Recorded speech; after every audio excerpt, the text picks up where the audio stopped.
Hey, it's me, your favorite artist you're obviously subscribed to.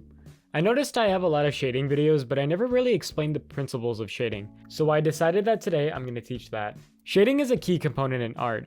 It's very important because it makes our art look 3D, and it also expresses stuff like what kind of material our object is and what the general shape is. Understanding how to convey 3D form through shading is probably one of the most important things to learn in art. 2 weeks ago, we learned how to convey 3D form through lines, and this video will build upon that premise through value. If you want to use my brushes, you can check out my Patreon in the description below. Don't worry, the brushes are free, you don't have to worry about paying anything. Before we get any further, I want to thank the sponsor of this tutorial. Thank you to Best Buy for sponsoring today's video. Best Buy, in my opinion, has some of the best prices and no other store can compare.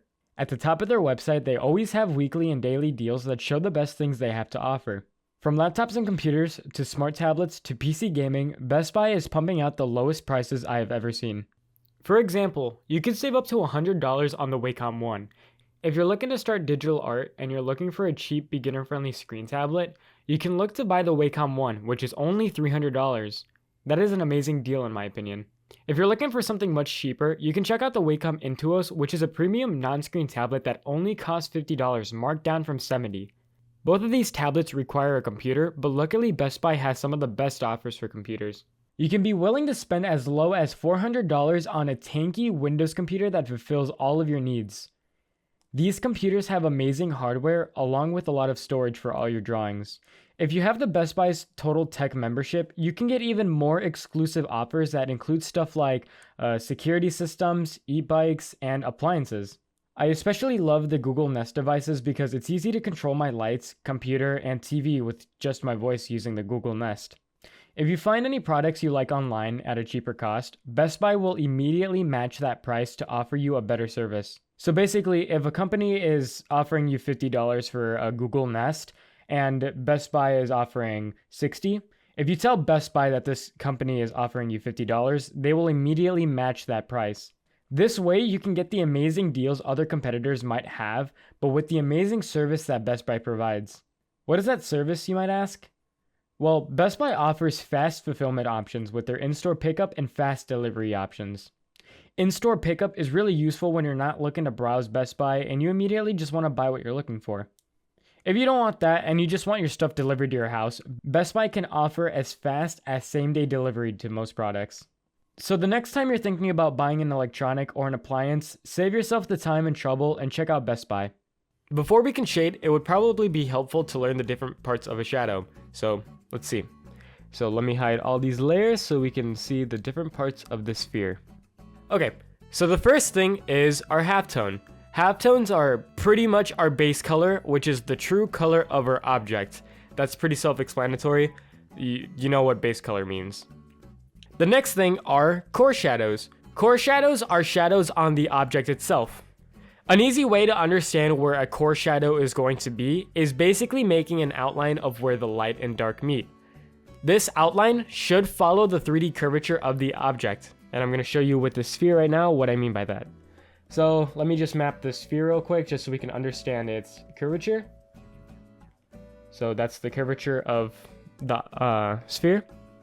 Now, let's say I want the light source to be hitting right here, on this plane right here. Well, I can identify that this outline is going to be like this, because this entire face, and remember the other opposite side of the sphere as well, is going to be exposed by light. Let's kind of do like that. With spheres, these core shadow lines are kind of perpendicular with the light source. That's pretty, I'm not going to really explain that because that's kind of complex. But this outline right here is following the 3D curvature of my object. So now I know that all of this is going to be in the light while all of this is going to be in the shadow. So it's going to be my core shadow. So now I'm going to color that based on what I've learned. So I'm going to take an airbrush tool and I'm going to follow that core shadow that I made, or the outline that I made. Let me make it a little bit less dark. And yeah, that is my core shadow. Next up, reflected light. Reflected light is light that was reflected by surfaces that surround your object. So here is my reflected light. Here, I'll color it red so you can see it easier. That is light that is being reflected by the surface that the object is on. And the color of this reflected light can vary based on the surroundings of our object. So if we were to say that our ball was in a cyberpunk setting, this reflected light could be pink. If there was blue lights, it would be blue. And in like natural lighting, it would be like this color. Next up are highlights. Highlights are the reflection of our light source. These highlights can be bent depending on the shape of your object, which I'll demonstrate later. And yeah, that's pretty much it. Highlights are just the reflection of our light source. And lastly, we have cast shadows. Cast shadows are silhouettes that our characters project on a surface.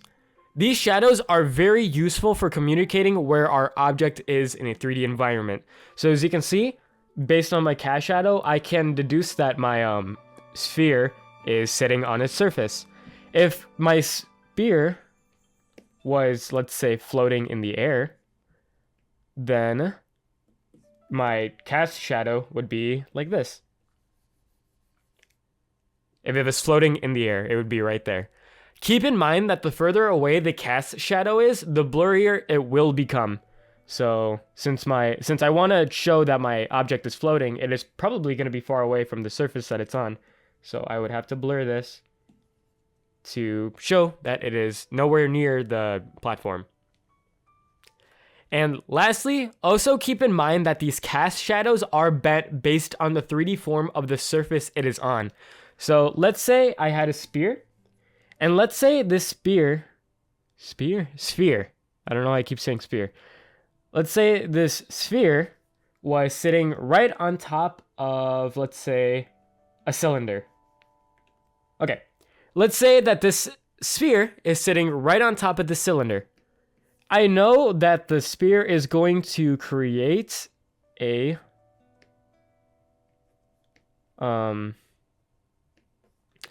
this shape. This is the cast shadow shape of my sphere.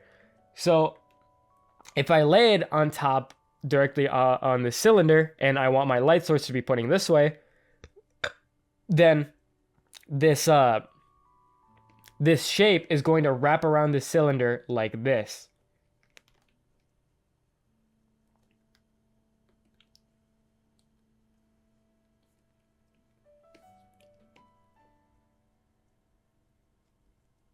So it is kind of weird, but this is how my sphere is going to kind of look like on a cylinder.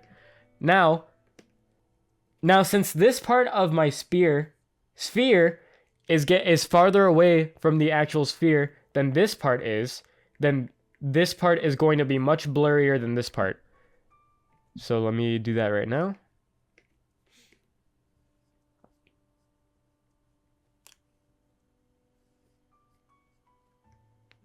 So it's kind of going to be like that.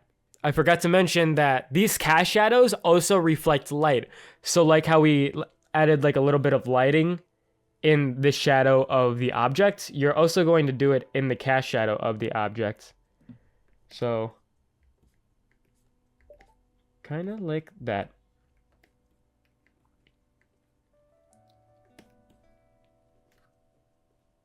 Yeah, so just keep in mind that these cast shadows will be bent depending on the 3D form of the surface that it is on. And with each of these components, it's really easy to communicate where your object is in a 3D environment, which will help the viewer of your art understand where everything is easier. So, yeah. So it's very important to understand how each of these shapes are shaded in different lighting conditions, because you're able to carry the knowledge of these 4 basic shapes and apply them to more complex shapes, and I'll show you that later. But let's kind of see how each of these shapes are shaded. So cylinders are shaded kind of like spheres because they are round in their middle. So let's ignore this part right here. So like the sphere, the core shadows are going to be very blurry, and so are the highlights and the reflected light. They're going to be you're mostly going to be using airbrush tools to shade these kind of shapes, because since they're round, their shadows are gradual. They're not like a cube where like this entire plane is exposed by light and then there's just this plane like completely void of light. It's mostly like a gradient. So you're going to be using airbrush tools for cylinders and spheres. As you can see also that this highlight right here is being warped by the longness of the cylinder. So if, let's say our light was coming in from right here and it's a circle, this highlight right here, instead of being just a simple little circle, it's being stretched along the plane of the cylinder.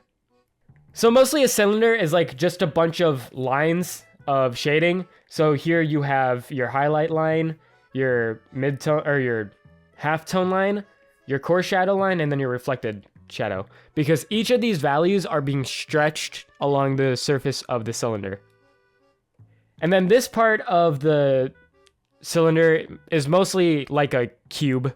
If it's being exposed to light, it's going to be all pretty much the same color. And if it's not exposed to light, it's pretty much just going to be a darker version of the same color. So kind of just like a cube. Onto the cube. Cubes are a little bit easier because their shadows are not gradual. If you're pointing light at a cube, it's most likely that the entire face of this cube is going to be hit with the same amount of light.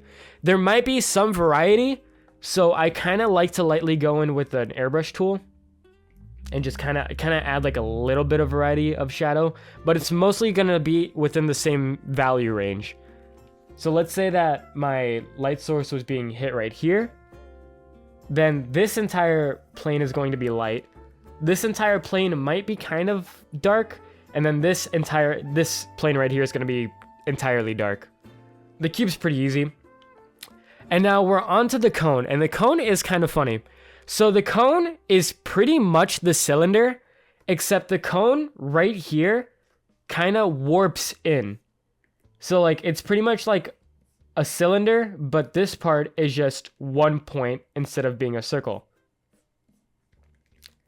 So pretty much it's like the cylinder where it has all these lines of its shading, but all these lines are coming from that one point.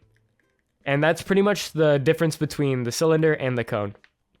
One trick I like to do with cones that I shade with is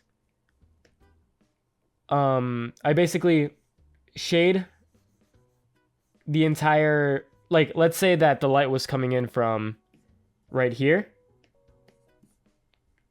I like to do a hard shadow first into the point of the rod, or the points of the cone, and then I like to take a blur tool and then just gradually blur out like that, making sure that this point right here is barely blurry while there's a lot of blur over here. Once you understand how to shade these objects in any rotation, in any light environment, shading, like applying these to more advanced objects, will be super easy. The last thing I want to talk about before I get to an example are planes. So imagine you had a 3D model and you were looking at its wireframe.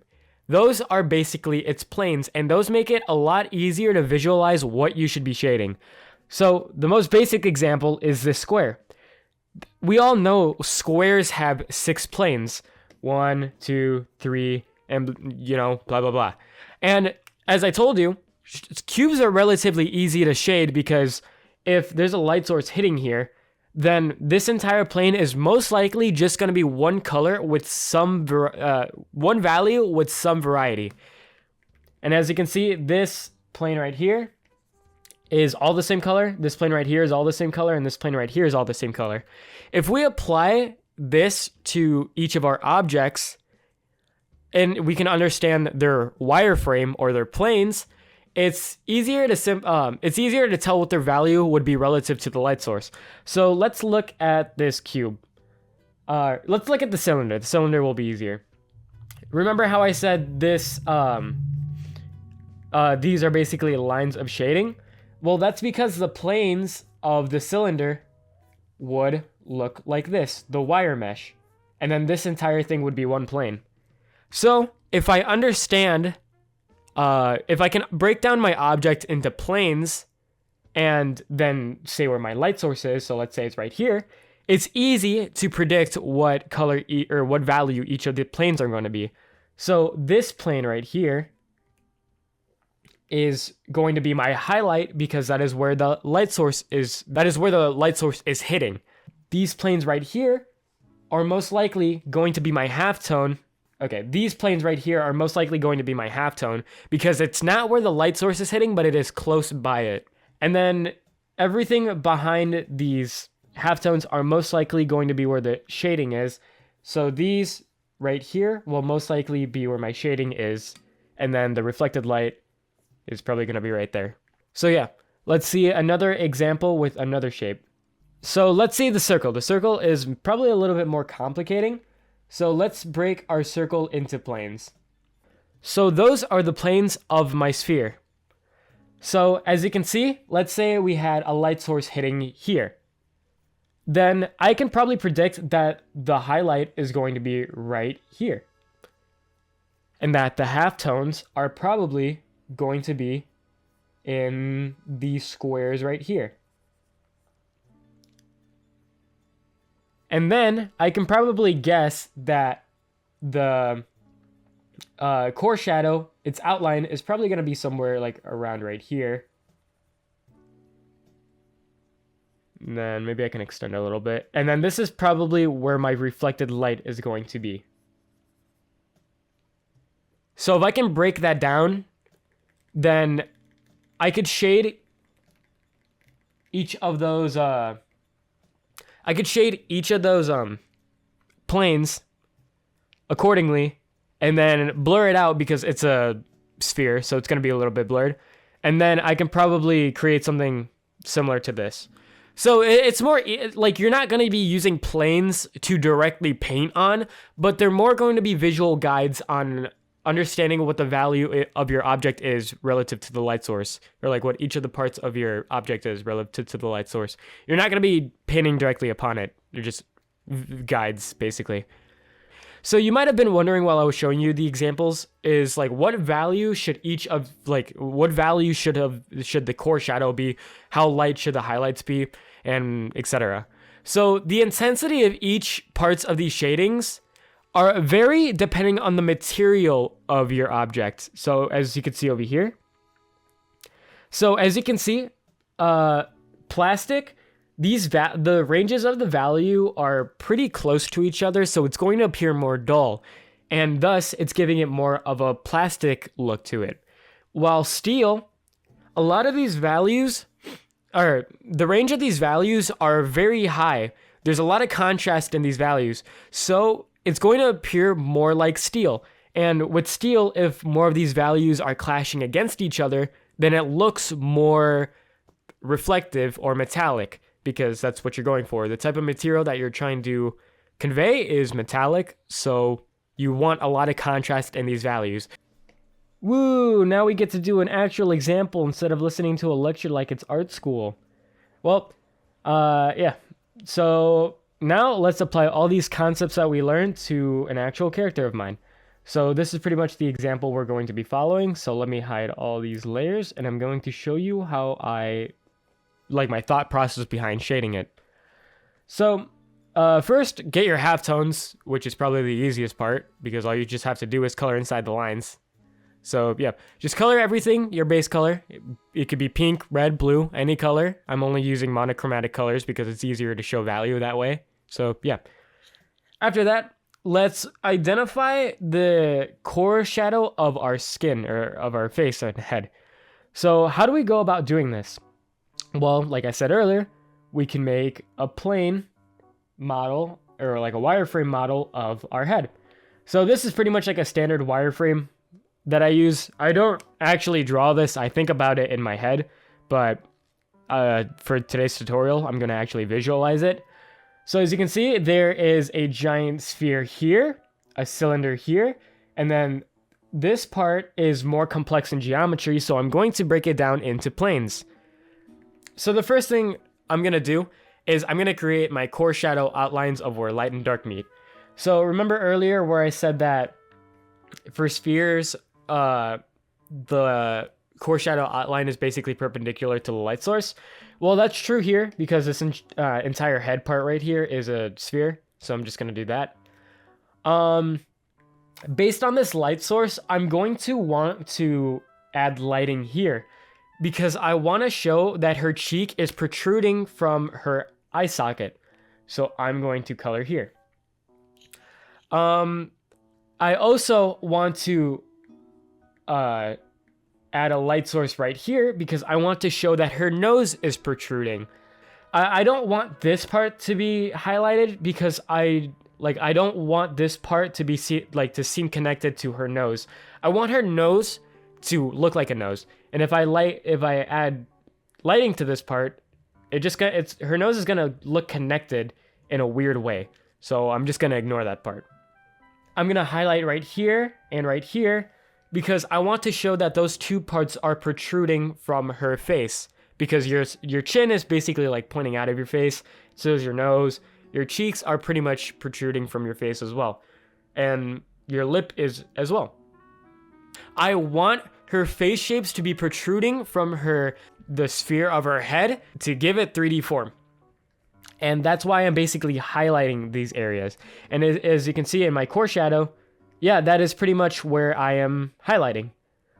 I'm also blurring places like this right here. I'm blurring this part and this part because I want to show that the cheeks are soft, but below the eyelid is hard. So the eyelid is like a crease. So it's going to be shaded pretty hard, but the cheek itself is smooth. So the smoother something is, the more blurry it's going to be like a sphere. So I am going to blur over here, but I'm going to leave this very sharp. So like, as you can see, this is sharp, but this is blurred because this part is a sphere, while this part is supposed to be like a crease. After our core shadow is our cast shadow. Now you might be wondering, well, cast shadows from what? Cast shadows from our hair, because our hair is directly on top of our character. So I'm going to show my cast shadows, and those are my cast shadows. All of these cast shadows are being caused by the hair.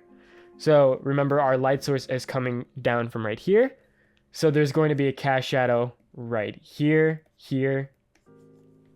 And then this cast shadow, since this hair is kind of like, remember thinking in a 3D environment, this hair piece right here is a little bit far away from the actual head.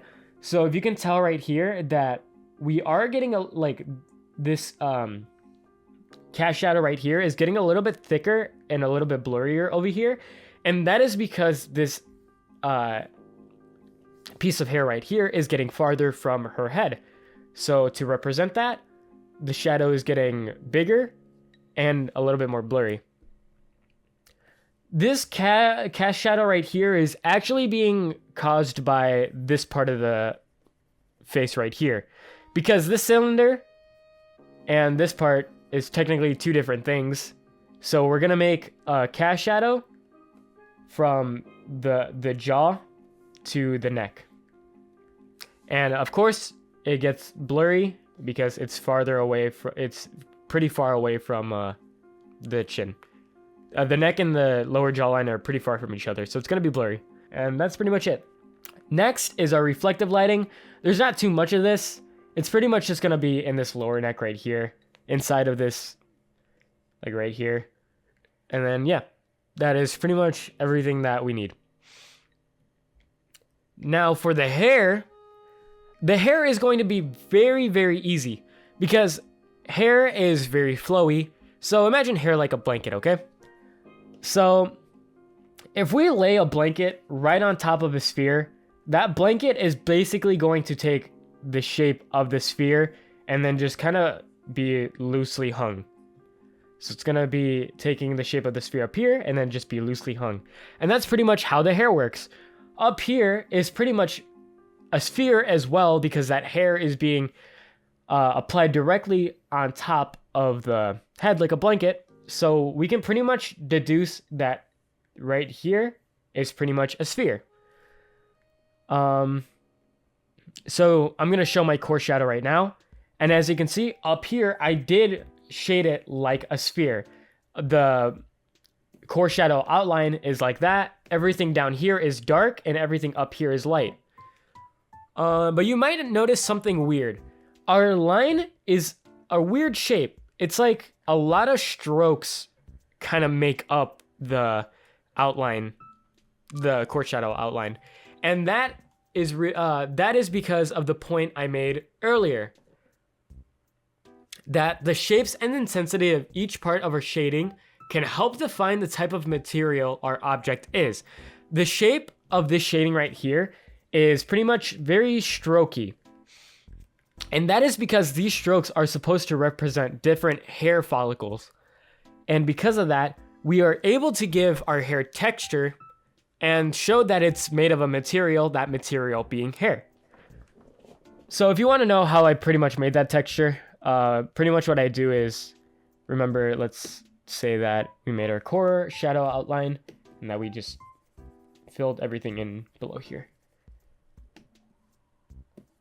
And then I'm going to take my shading brush. I'm going to go like this. And I'm going to remember to follow the curvature of the head, or else it's going to look pretty flat. I'm going to take the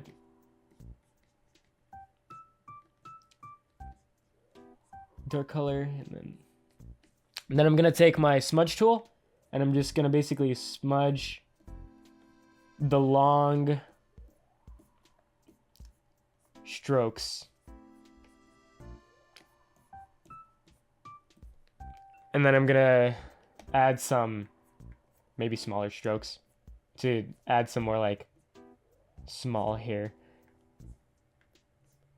And yeah, as you can see now, it looks more like hair because there are strokes, like tiny strokes that kind of look like individual hair follicles. And that's pretty much how I do it.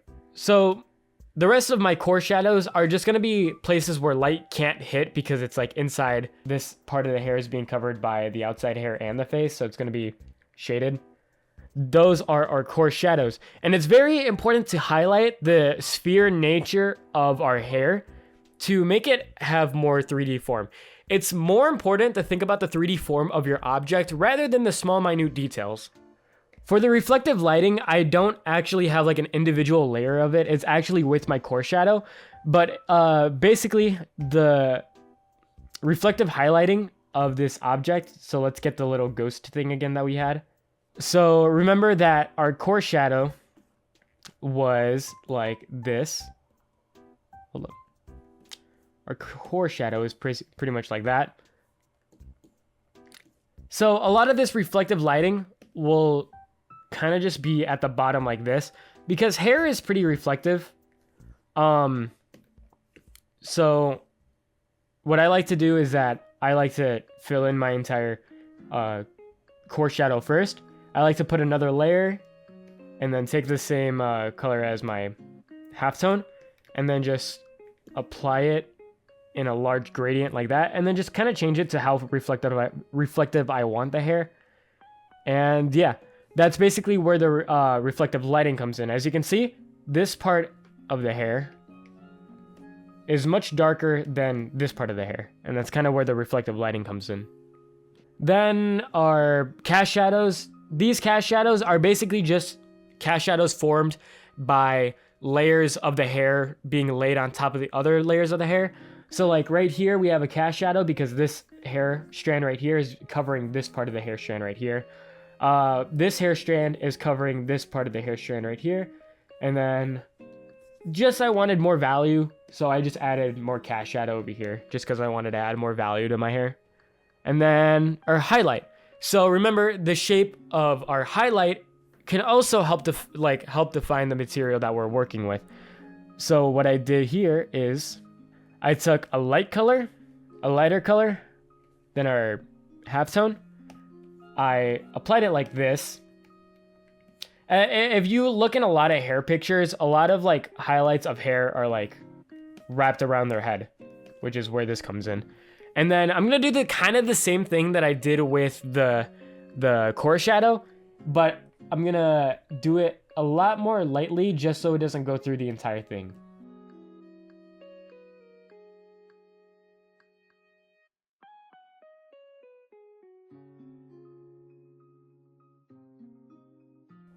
Fuck, I don't actually remember exactly how I did it, but yeah, that was, usually I just use like a certain brush to do this, but let's pretend that it ended up like this. I don't actually remember how I did the highlights of my hair, but just remember the idea that the shapes of the highlight can also help define the type of material you're using for your object. And yeah, that is pretty much how I shaded this character. So yeah, the main teaching points I wanted to teach you was learn how to shade basic shapes from any angle. I promise you, this will help you tremendously. Second, simplify your object into its simple shapes and planes to tell what their value would be relative to the light source, like how we did with the head right here.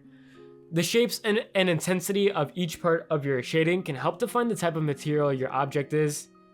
And yeah, I really hope this tutorial showed you a lot on how to shade. It might be very complicating to explain, so I also recommend looking up other tutorials. Use this one as like basically a building block in your path to learn how to shade. But yeah, shading comes a lot with experience and understanding how different materials react with the environment. And yeah, thank you so much for watching. I really hope this tutorial helped you in any way. If it did, remember to share the video, subscribe, like, and comment.